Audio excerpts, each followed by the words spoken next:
नमस्कार दोस्तों, Jesus Christ यानी ईसा मसीह की वो दुख भरी कहानी, वो दर्द भरी कहानी शायद ही आपने सुनी हो। जानते इस वीडियो के माध्यम से दुख भरी कहानी। इन्होंने अपने जीवन में इतना दुख देखा था कि शायद ही किसी व्यक्ति ने देखा होगा। इनके सिर पर कांटों का मुकुट पहनाया, इनको सूली पर लटकाया गया, मानसिक और शारीरिक रूप से इनको बहुत तड़पाया गया था, बहुत दुख दिया। इनके सिर पर कांटों का मुकुट पहनाया गया था। ये घटना ये है, एक ऐसा कांटों का गोल मुकुट के समान बनाया जिसके अंदर और बाहर की तरफ नुकीले कांटे लगे हुए थे। नुकीले, जब ये नुकीले कांटों वाला मुकुट इनके सिर पर रखा गया तो अंदर वाले जो नुकीले कांटे थे वो सिर के अंदर घुसे और अंदर ऐसे घुसे, अंदर से खून आने लगा और तड़पने लगे। बहुत दुख देखा इन्होंने। जब इनको सूली पर चढ़ाया गया था तो क्रॉस, जिसपे वो प्लस वाला क्रॉस था जिस पर इनको सूली पर चढ़ाया जाएगा, उस क्रॉस को ये अपनी पीठ पर रखकर वहां ले गए थे जहां पे सूली पर चढ़ाया गया था। और रास्ता बहुत कठिन रास्ता था, कांटों का रास्ता, एकदम कठिन रास्ता था, कंकड़ भरा रास्ता। में बहुत दुख देखा था इन्होंने अपने जीवन। और जब इनको सूली पर चढ़ाया गया तो सूली पे इनको बांधा गया और बांध कर इनके हाथ में और पैरों में सूली पे ऐसे कील ठोकी गई। यहाँ से कील ठोक के अंदर की तरफ इधर कील ली, इस हाथ में पैरों में कील ठोकी गई थी। ईसाई धर्म की सबसे पवित्र पुस्तक बाइबल के अनुसार इनको सूली पर लटकाने का जो टाइम था वो सुबह 9 बजे इनको सूली पर लटकाया था और दोपहर 3 बजे इन्होंने अंतिम सांस ली थी, यानी कि सूली पर 6 घंटे तक जीवित रहे थे।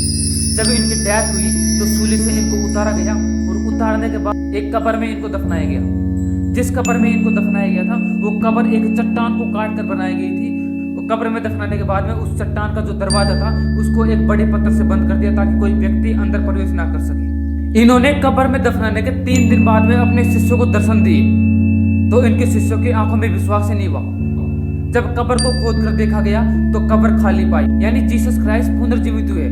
पुनर्जीवित होने के बाद ये 40 दिन तक पृथ्वी पर जीवित रहे थे, अपने शिष्यों को सत्य, प्रेम, क्षमा, ईश्वर का संदेश देते रहे। 40 दिन बाद में अपने शिष्यों के सामने स्वर्ग के रास्ते पर लौट गए।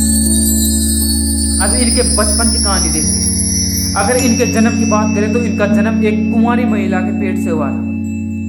कहते हैं कि एक स्वर्गदूत आया और आके इनके मां मेरी से कहता है कि तुम बिना विवाह के एक बच्चे को जन्म दोगी, और बाद में चल के ऐसा ही हुआ।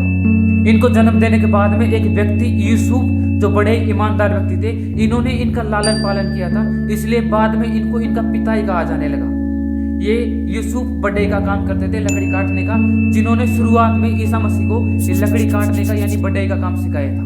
जैसे जैसे ईसा मसीह बड़े होते गए ये लोगों को सत्य, प्रेम, क्षमा के बारे में बताते गए, संदेश देते गए। इन्होंने प्रेम, दया और क्षमा के बारे में संदेश दिया और इनके संदेश दूर दूर तक फैलने लगे, बहुत सारे लोगों तक। तो उस टाइम पे रोमन शासकों का यहाँ पे शासन था, तो रोमन एम्पायर को लगा कि इनकी पहचान लोगों तक बढ़ रही है, दिनों दिन इनकी पहचान बढ़ती जा रही है और उनको डर लगा कि जनता इनको राजा बना सकती है, इनको शासक बना सकती है। तो उन्होंने इनको दोषी ठहराने के लिए इन पर आरोप लगाना शुरू कर दिया।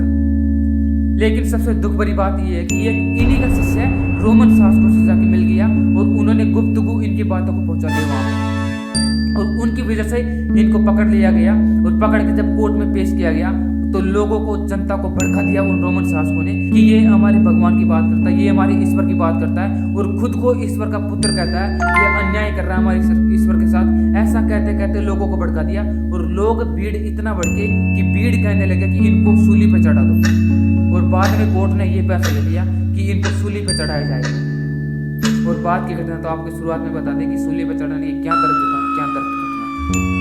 जब इनको सूली पर चढ़ाया जा रहा था तो ईश्वर से इन्होंने उन लोगों के लिए क्षमा यातना मांगी, उन लोगों के लिए प्रार्थना करी जो लोग इनको सूली पर चढ़ा रहे थे।